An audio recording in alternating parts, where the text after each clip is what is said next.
Transfer Show. Neil Atkinson, Adam Smith, Kev Walsh to talk about Ousmane Dembélé. There's actually a fair bit of weird little bits of Liverpool news, which we'll come on to in part 2. We will end with the big dog himself, Dejan Lovren, in part 3. But we will start with Dembélé. And Kev Walsh, the reports in the Mirror are that he's been transfer listed.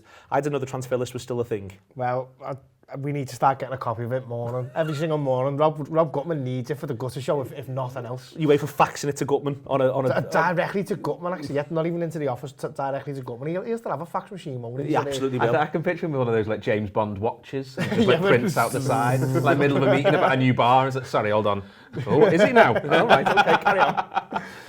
Yeah, but it's interesting if he has actually been transfer listed, if that is still a thing, because obviously Barcelona are looking to get Neymar back in. Antoine Griezmann looks like he's a done deal for them, so they're going to have to balance the books some ways. And if he comes on the market, he could be the one move that sort of really shakes everything else up and makes it, because there's nothing really happening at the moment, is there? He's the one that shakes everything a bit loose and we start seeing a few bits and bobs going on. Adam, I think where it's interesting is I wonder if this is Liverpool's transfer strategy this summer. Almost take Dembélé and put him out to one side, if you know what I mean. Like the concept that a player that they might have had a long-term sort of eye on might shake loose when all the merry-go-round needs to happen. And I wonder whether or not, because Liverpool are able to play the market a bit in a way they haven't before, because they're quite settled with the squad, if that might be where you begin to see something mature, a player who Liverpool have had their eye on, but is suddenly now available.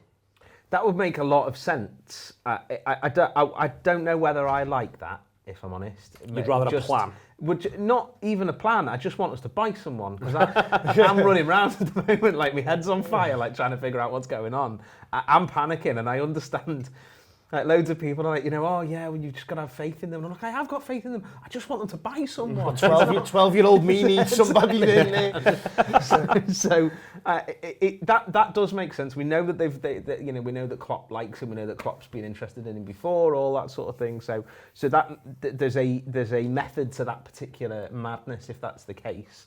I mean, it's fascinating, this idea. Just to go back to the transfer listed thing like that, it's mad, because it's basically a club going, we're not going to really negotiate either. Like, do you know what I mean? It's like, if I said to you, I really want to sell my phone, you were like, well, I'll give you a tenner, but no, on $2,000. I mean, I've lost my negotiating position immediately, haven't I? So it's just weird all round, but it would make sense that why we haven't seen any massive moves, why all of the talk from those in the know on the local patch and stuff are basically them saying they want probably a forward, but not too bothered about it, kind of thing. There's one here where he feels like he fits the bill. I think that's because of the pace. I'm sceptical. I think his output hasn't been what it needs to be. It feels like a little bit more of a project than maybe it would have done 2 seasons ago, Kev. Yeah. But maybe if there's an area where we can have a project, it's the idea of a fourth forward who we might feel has all the raw material to be the sort of footballer Jurgen Klopp wants. But at the minute, there's these 3 ahead of him anyway.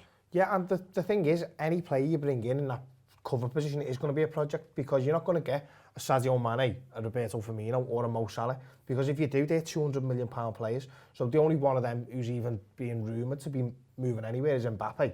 And do you know what I mean? If you get him, fantastic, but you're not going to get him without blowing the budget, basically. Whereas an £80 million project now might sound ridiculous when you're talking to a normal person, but in footballing terms, is an £80 million project that ridiculous now? I'd say it isn't, because where we're at is we're European champions. Where we're at was with 97 points last year. So it's an ever-diminishing pool of players we can actually sign that may even have a chance of improving our team, not even definitely necessarily doing it. And as you say, he's got the raw ingredients there. The pace is the main thing, because that's what we kill teams with, isn't it? Whether they're sitting in and we play it through and it's a half-yard of pace, or it is right behind somebody to go into the corner. So I think he's the one that makes most sense for us. Obviously, all the other links in the summer, and we've been doing a lot of them on the transfer shows recently, are in there. But he's the one we've been the most quiet on as a club as well. So it wouldn't be surprising if maybe the club have briefed some of the local patch to say, listen, just keep him off the radar for everyone. We don't want anyone talking about him. You can talk about Nicolas Pepe, you can talk about De Ligt when he was going wherever he was going, and it makes sense that way. The worry for me is he becomes the sort of player who, for instance, if you buy Munich, you want him more than Liverpool do. So there is this thing about being able to wait people out, but the flip side of that is, firstly, is anyone else trying to do that? But also, if, for instance, Bayern Munich need to add in those areas, they're losing Ribery and Robben in one summer, that's it. That phase of them is over. I do think that it wouldn't surprise me, again, if Liverpool are thinking about waiting someone else, but also there's a flip side where a few times someone else might just get more desperate than Liverpool who are going to make rational decisions. I think that's when it comes down to what the player wants, doesn't it, a little bit? Because we're a more exciting prospect than Bayern Munich right now, as good as they are, and you're probably going to win the Bundesliga with them and all that. But in terms of Europe, 2 finals in a row, winning one of them, we are back to being European royalty. We are almost certainly going to challenge for the domestic league next season. They're looking at the parade, all of that sort of thing. So if you're Dembélé now and you're looking at the 2 options and you're going, well, yeah, I'll probably get straight into the Bayern Munich first team, or I'll have to, wait it out a little bit at Anfield. But if I have to wait it out, maybe I get better at it as a player, and there's a chance next summer that they're selling Salah or they're selling Mane, and all of a sudden I then become the main man after a year of bedding in. And we obviously don't know, and we'll always look at it with a point of view of, Liverpool's a great thing, but that would be logical to me that a sensible player would do that. And I think the key point is, I don't think the club want the non-sensible players, if you know what I mean. Indeed. Other thing to point out as well is he's good mates with Mbappe 2020. Coming at you. Here is me with some radars about Dembélé. Ousmane Dembélé then. Let's have a little look at his radar as supplied by StatsBomb for attacking midfielder / winger. Now, Dembélé at times last season, I think he played a little bit deeper. There was talk he was playing in a wing-back role, and we've got to bear that in mind looking at these numbers. But if we go round the clock on them, first and foremost, so at the very top it's XG per 90, and that's pretty low for a player playing for Barcelona, for a player of his thought of quality. Next one is number of shots. Again, not a ton of them, only 2. A lot of touches in the box. What you begin to wonder here is this part of how he's been used and also how Barcelona play. The idea that he should be squaring people in, all that sort of stuff, because he's getting in the box a fair bit there and getting on the ball. Decent passing percentage next one around, and then a low number of box crosses, which is good to see. Strong XG assisted rate in there as well. Draws a few fouls, not a load of them. Successful dribbles is the big one, right the way out at the very extreme of the radar there. Turnovers really high, but right the way into the middle, meaning that he's susceptible to losing possession. Not a ton of pressure regains. Again, it could be that that's partially how Barcelona play. And then also you've got his XG per shot, which is pretty low, something he'd be looking to improve on. I want to pull a couple of comparisons in for this. The first one is actually the much mooted Wilfried Zaha, who today's been strongly linked with a move to Arsenal. And I think it's interesting to look at Zaha in the comparison with Dembélé, and that you get to see the huge similarities there. The red on the image on the screen is Zaha, the blue is now Dembélé. And you can see there, firstly, both hugely successful in terms of number of dribbles, both guilty of losing the ball a lot. Those two things will obviously be linked. We often see that sort of thing in there. Draws a lot of fouls, Wilfried Zaha. This made me think, is this part of how, is he looking to draw the fouls? Is there something there where, for instance, players don't want to foul Dembélé playing for Barcelona because they don't want to give Messi the opportunity of taking a free kick? Is there something in the way in which they play? I'm not quite sure on that one, something to think about. The rest of it's really similar. Everything in there really does match up the Zaha-Dembélé sort of comparison, which may be one of the reasons why, for instance, Palace are going to look to push the price up. Although Dembélé is noticeably younger, they will be able to look at this sort of data that we can look at. They'll have all the same stuff that we've got, and they'll be able to see that sort of thing. But touches in the box, really similar. Shots, XG. The only question really is back to the role that Dembele's played through the season. If we have a little look here, we can also now see Sadio Mane in comparison to Dembélé. Now, this is what elite looks like, especially in terms of the XG per shot and the XG per 90 from Sadio. It's the absolute business, right the way up at the top of the sphere there. It's 0.3 of a shot more per 90 minutes than Dembélé. That's not a great deal, and yet look how much more XG per 90 in terms of output he gets. More touches in the box. Again, it could be partially the role, but it is interesting how Mane is absolutely right out on all of those little metrics there, that he's as good as anything else. And then you get these successful dribbles where actually Mane is significantly lower than both Zaha and Dembélé, but is again getting the sort of output that you're looking for. Draws a number of fouls, very few crosses from him in there as well. Few turnovers, and better on the pressure regains than both of them. Dembélé, interesting prospect, interesting link for Liverpool. You do wonder about the money. There was me with that, and back to me with all this.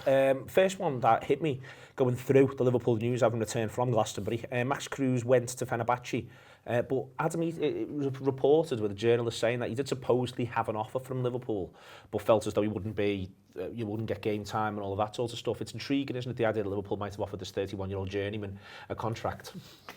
Yeah, I struggle to believe it a little bit because I watched the YouTube clips of him and I was like, I think I'm fitter. Like,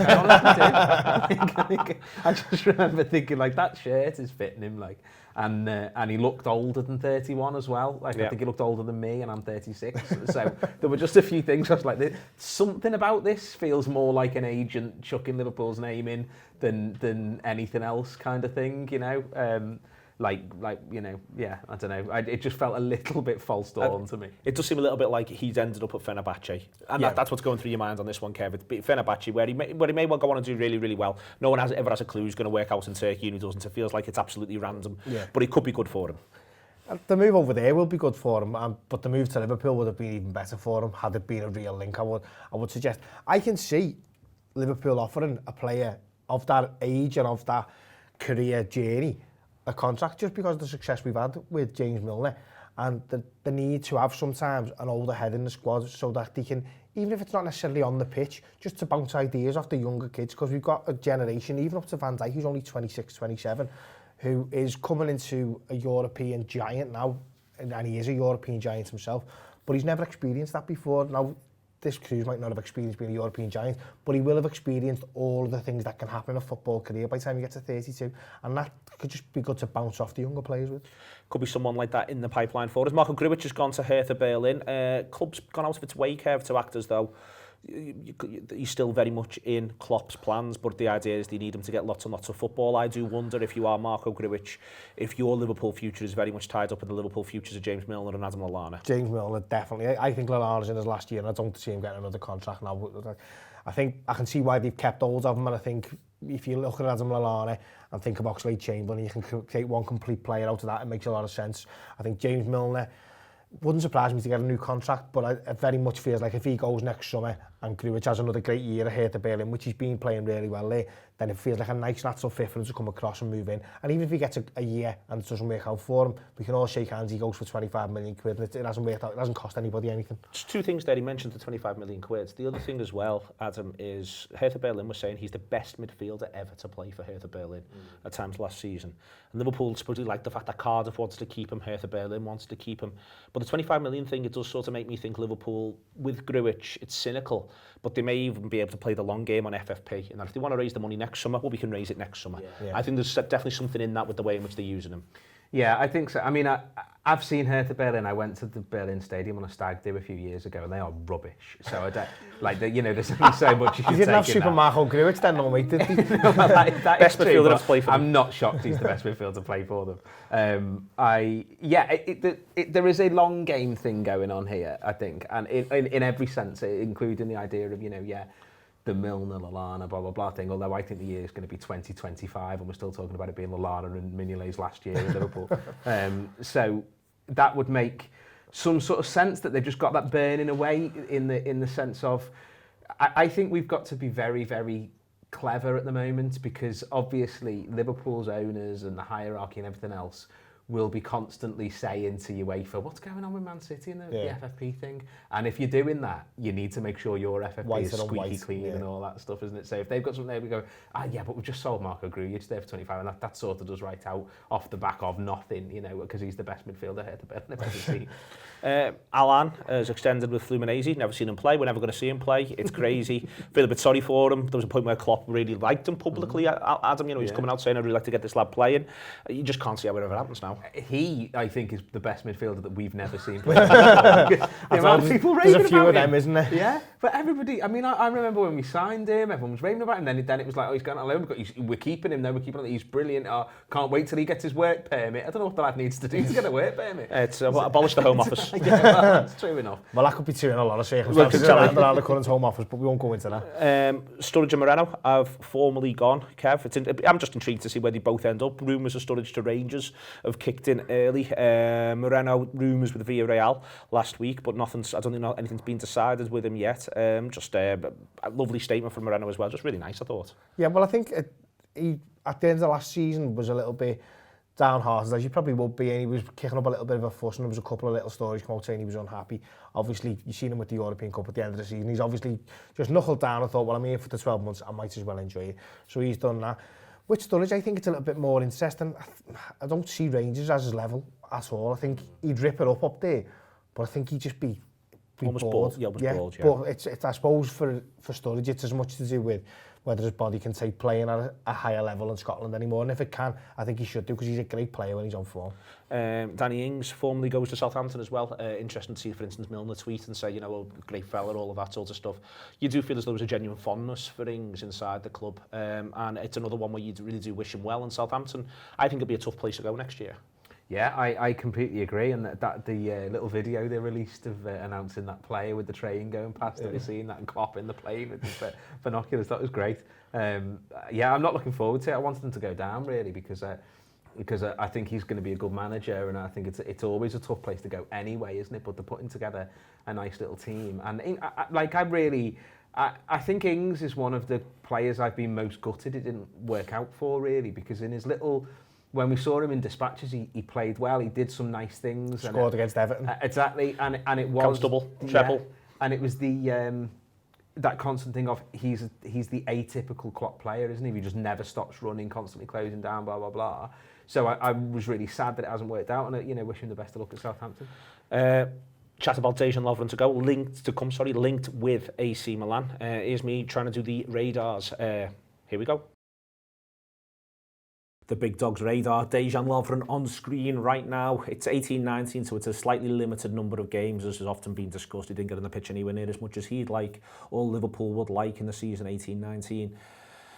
Interesting, it's always difficult to do. Defenders, the further back the pitch you get, the harder, I would argue, the metrics become. StatsBomb do some fantastic work trying to assess central defenders, and it's fair to say that whoever plays right-hand side tends to be busier than Virgil van Dijk. A load of reasons. One is Andy Robertson, I suspect. One is this idea that perpetuated through the first half of the season that Trent Alexander-Arnold was susceptible to pressure. And then the other one is Dejan / Matip / even Gomez himself. If you've got to pick somewhere to attack, why would you go to the best defender in the world? You'd surely pick the other one. Let's have a little look, though, through Dejan's template there as we go right the way through. On centre-back, high passing percentage. You'd expect that playing for Liverpool, how much of the ball that we get and how easy it is to play out from the back where people choose to pressure you. Pretty high in there as well on the number of pressures. Doesn't commit very many fouls at all in amongst all of that sort of work. Doesn't have to go to ground, doesn't tackle dispossession that much across the course of the 90 minutes. Again, Liverpool tend to have more of the ball. And you can see right the way around where he's really impressive there is a number of clearances, a really high number of clearances, higher than you might expect from a Liverpool defender, and also the aerial wins. You know, that is a high number of aerial wins. I think it may well be more than Van Dijk. I might check that for a future stats show. But again, this is back to the idea of how you play. Low as well on the unpressured long balls, which is good to see. Want to push out and have a little look at the current AC Milan lead centre-half and captain, Alessio Romagnolio. What we've got here is you get to see not as many aerial wins as you'd expect from Van Dijk. There were a huge number of clearances. His passing percentage is very high, which suggests he's not coming under massive pressure in there as well. Let's move ourselves back over to Virgil and Romagnolio. I'm not quite sure how to pronounce it. Back to back on top of one another. And you can see there that Virgil is a little better. And I think that that's interesting. You know, we talk a lot. I think that, you know, Romagnolio's got to go to ground more often, so he's making more tackles within there. But centre-halves, it is partially where you play. It is also worth pointing out that it's a more limited sample. It's also worth pointing out that the Italian defender is only 24. But with Lovren, I think at times we underrate some of our players, and I think that when you see some of these radars against one another, you can understand why Milan may end up being tempted to pay 25 million. Reckon I had 6 different pronunciations of Romagnoli in there and didn't get one of them right. I suspect it is Romagnoli, and we'll go from there with it. We'll stick with that, and let's never mention it again. There is the key question, Kev, on Dejan Lovren, I think, from a Milan point of view, I'd say, is if you're going to put 25 million on him, certainly given their current circumstances, you need to feel as though you're going to get 30 games out of him. And I do wonder if that might be why it proves being too rich for Milan's blood. I think 25 million for a centre-half is cheap, and when it was first mooted for 25 million, I argued that he was probably worth 40. And I think Dejan Lovren, who can play 30, 35 games is worth 40. So I'd say that's probably why he's down at 25.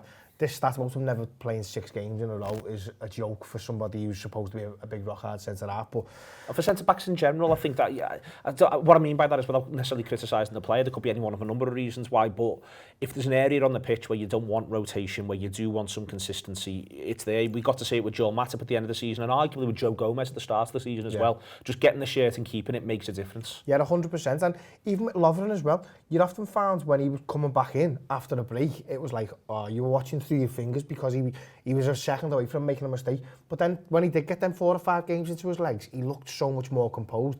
But the problem is, if you know he's going to break down after another couple of them, there's your issue. What I would say from Milan's point of view is, where else is he looking in Europe to get a centre-half with the qualities that he's got? Now, even if he is only playing 5 and 6 games and you'd have to rotate him out after that, there's not many centre-halves. I don't necessarily rate Lovren, but then when you look at other centre-halves and compare them, it seems a position a little bit in crisis, in that sort of the way in which, and without picking on them, United end up back with Jones and Smalling at times last season. Lindelof does well for them, but then goes off a bit of a cliff after having had a sticky start. You know, you can go right the way through. Louise is still getting games at Chelsea. You almost pick, obviously Tottenham's are lovely footballers, but Arsenal seem to have a crisis there as well. Even City, at the end of the season, Adam, he goes back to company. There's talk that they want Maguire. It does seem a position where normally it's the most stable position at the minute, and at the top of the Premier League, it doesn't seem that way. I think that's a lot to do with the way the game's changing as well, isn't it? That the likes of Guardiola and Klopp like to play out from the back, and other managers are not necessarily trying to copy that, but at least it's become less agricultural now, less of the just you want a tall lad who just heads it clear. They need to be able to play the ball, they need to be good on the ball, sensible, be able to move forward into the play. So the way that's changed, it means that all of a sudden the type of centre-backs who in the past would have been, everyone was after them, now it's a bit like, do we want him? I don't know whether we want him or not. Like, Maguire in and of himself, it makes sense that City might be looking at him, but 70 million I saw touted for him. I mean, that's mad. If even in the world of the ever-changing fees, that's creeping up to Van Dijk territory when he's one of the best, if not the best, centre-backs in the world. With Lovren, I think, I think he's a much better defender than a lot of other people do, and I think he's the quintessential example of people being more critical of what they watch every week than teams they don't. So, you talk about loads of other defenders are better than him, but none of those defenders, apart from City's, basically maybe Tottenham's, play in the style of football that Liverpool play. You take the best centre-back from Burnley and stick him in Liverpool's team, he's not going to look great because that's not the way they play. But Lovren can be peak Maldini if he's never fit and be able to get on the pitch. There's no point having him. When I say the position's in a little bit of a crisis, is it almost, just suspect, Kev, really difficult to get a centre-back at the top level in England, in that the huge variety of challenges that you get, and there can also be games where you end up doing absolutely nothing if you play for City and Liverpool, then afterwards, and then you get put under pressure. You've got to have the concentration, but you could be dealing with Chris Wood one week, you need to have tons of pace to deal with someone coming around the back the next week. I was thinking about this, that it is a tough place, I think, to play. I think if you're a defender at the Premier League, that it's, and then you've got to be able to go and do it on the European stage, which gives yourself another different load of tactical challenges. It isn't easy, is it? No, 100% it isn't, and you probably find that's why Liverpool are going for the younger centre-halves now, to try and develop them into the style that we want to play, because if you take a centre-half from any club in the country that isn't, as you've just said there, Liverpool, Tottenham or City, they're going to be playing very much a style of, I'm not saying kick and rush, but they're not playing out from the back the way that we do. Not many are anyway. And so if you're Liverpool and you're trying to send a young lad out on loan, where do you send them so that they can come back and have an idea of where you want to play? So that's probably why we're looking more towards maybe getting the kids in from Holland as we've done. So you can get somebody who's got a grounded base knowledge of, we receive the ball and we use it wisely, rather than we receive it and we get shut of it because we want to be further up the pitch and we're playing percentages. So in England, I think Harry Maguire is probably the best out of the bunch you've got there, which I think says a lot about how English football has developed, because John Stones should really be up there with Van Dijk, the way that his career trajectory was going. I watched the City documentary on him, and he said when they bought him, he made 3 mistakes a season. He said, but in 3 seasons, he won't make any and he'll be the best centre-half in the world. Well, it's 3 seasons later now, and he wasn't getting played. So I think that probably does go to show you that the challenges you face, because Chris Wood's going to put his elbow right through your face if you don't jump high enough for it, or someone like a Troy Deeney will just he'll break your leg if you don't get out the way. That type of thing comes alongside having to deal with Mo Salah, Firmino and Mane. And then go into European football and have to deal with, etc., etc. Listen, it's been a cracking little transfer show. Really enjoyed it. Thank you very much to Kev. Thank you very much indeed to Adam. Be back on Thursday.